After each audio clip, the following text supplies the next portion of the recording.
when customers are on your store, they might not know the other customers, but the next best thing to a friend recommending it is someone whose face you can actually show recommending it, saying the pain points that they had before buying the item, how the item fixed those pain points. So what did it provide them? How did it better their life? And also, what was their experience of the actual purchase experience with your brand? Some other tactics like the scarcity tactics that we talked about that do work. If you're going to use this legitimately, is there a way that you can have some kind of low stock alert for items that aren't abundantly available and that you do only have limited capacity of, that you can use? Now, if you think about stores that you walk down the high street and you see that they seem to always be having, the same stores always having this closing down sale. You know, there's this like red warning banner in the window that you always see, and they overuse it, and it's like final sale, closing down, liquidation sale. And then 2 years later, you walk past that same store and they still seem to be having the same sale. And you think, might we be being manipulated here as consumers? Are they really closing down? So I think you have to use these things carefully. But if there is a legitimate way that you can build that in, then it can be a really effective tool. The other thing alongside scarcity is urgency. Now, urgency is different. Urgency is limited time offers. You arguably have a bit more control over urgency because you can choose how long you offer a certain sale for. You know, you can have a countdown timer on the cart page that says your order is reserved for X amount of time.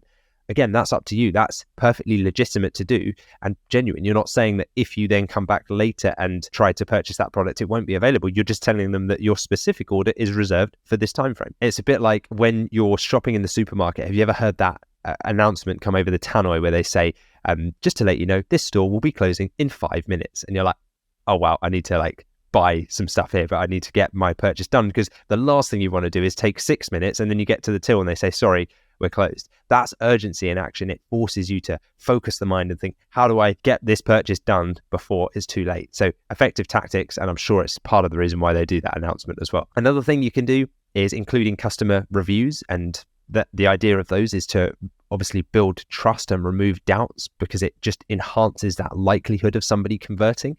And the thing with social proof is, like, you know, when a friend recommends you a product and says, oh, you got to go and see this film, it's amazing, or you got to buy one of these, I've bought one of these and it's a game changer, and you just trust them. So you think, okay, I'm going to do it. You don't even really question it, because you just think, well, that person, I trust their judgment and they wouldn't recommend me something that they didn't believe in, so I'll just go and try it. Well, when customers are on your store, they might not know the other customers, but the next best thing to a friend recommending it is someone whose face you can actually show recommending it, saying the pain points that they had before buying the item, how the item fixed those pain points. So what did it provide them? How did it better their life? And also, what was their experience of the actual purchase experience with your brand? Was it fast delivery? Can they talk highly about the customer service? Now, a great app to do this is Judge.me. So it's a Shopify app that you can automate this whole process to ask for post-purchase review requests from customers, and you can ask them to include images and videos as well. Then you can feature that user-generated content on your store beneath the product page or on a dedicated reviews page, which is not only incredible for conversion rate optimization, but also for search engine optimization, because the more content that Google sees coming onto your store, the higher they'll rank you. So that has a double positive effect. Yeah, some really effective tactics in there. And it's funny, as soon as you delve into this world of e-commerce and try to improve your conversion rate, you start to notice the tactics all around you that businesses are using, and you start to pick up on what they're doing. So for example, there's a Sports Direct down the road from me that was recently moving store. So it was literally moving inside the same shopping centre, but just to the other side of the shopping centre. But they used that as a brilliant opportunity for a scarcity tactic.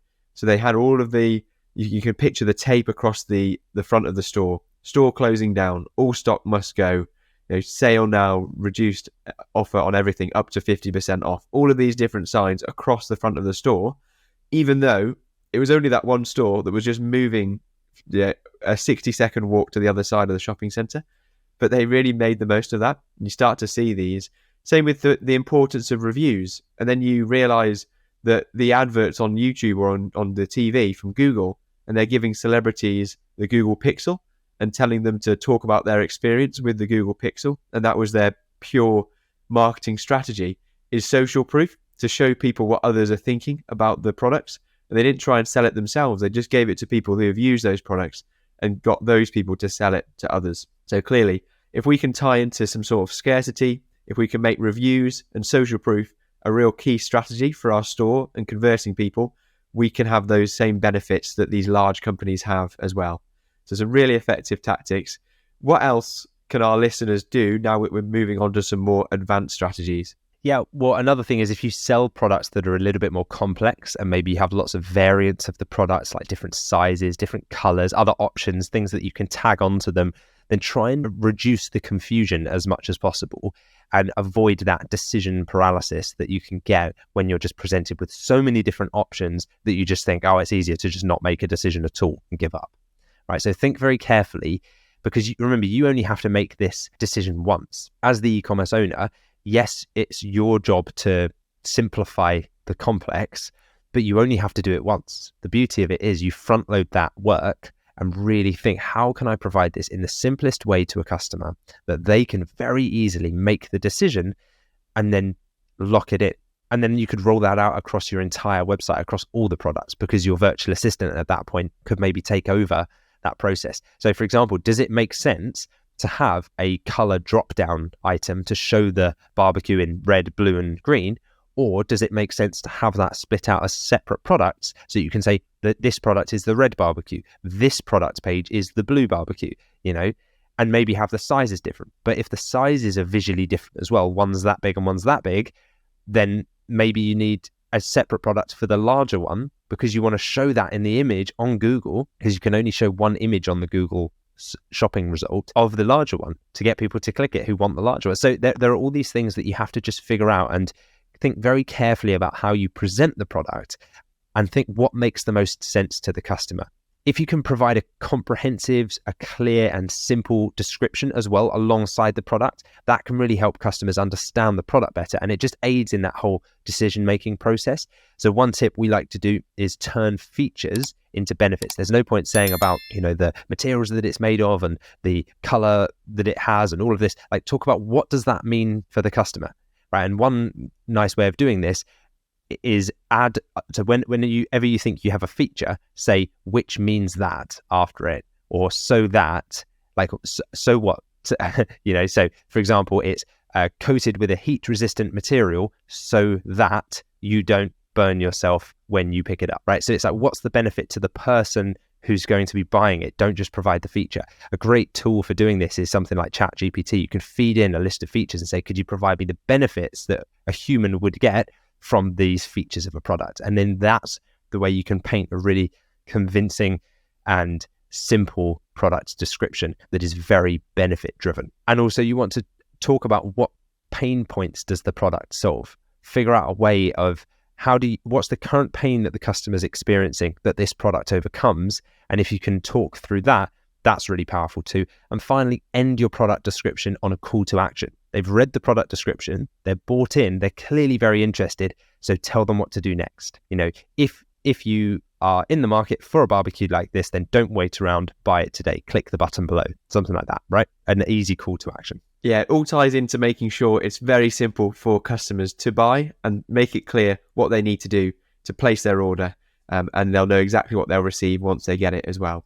On that point, is there anything else that we need to make really clear for customers before they purchase? Well, the final thing that springs to mind would be really clearly stated policies around returns and refunds. It's a topic that as e-commerce entrepreneurs, none of us want to talk about, but we have to make sure that there's a very clear information on exchanges and returns and refunds to eliminate any potential concerns that the customers could have that might be stopping them from purchasing, right? So if there's a way that you can introduce like a risk reversal where you say, if you don't like the product, return it within 14 days and you get your full money back, something like that, then that will overall lead to a much higher conversion rate, which means that way more people will purchase, even if it means that you end up with a few more returns than you would have had otherwise. You end up with so many more overall sales that the additional admin is probably way outweighed by the additional upside profit of introducing a risk reversal guarantee like that, because you'll get so many people who don't return the product who buy it. So you'll make so much more overall profit. So I think sometimes we're a bit scared of introducing this as an option and being too forthcoming with it. But we found that if you're just very upfront about it, people realize and think, oh, well, there's no risk, I'll just purchase it. And then in the majority of cases, they like it and they keep the item. So with the home turf advantage model that we use, remember, we're working with UK-based suppliers who offer very fast, usually next day or 1 to 2 working day delivery. So what that means is that if a customer doesn't like the item and they want to return it, they can. And with the types of suppliers that we work with and the types of contracts and relationships that we build with those suppliers, the suppliers are fine to take the items back too. So you're not sending a product back to China and asking the customer to pay for international delivery and all of the taxes and everything to get it back there. It's very simple. Usually the supplier can even arrange collection, or you can use a courier to arrange collection. So it's really simple and they can get their money back. And overall, you'll make way more money by having a guarantee like that in place.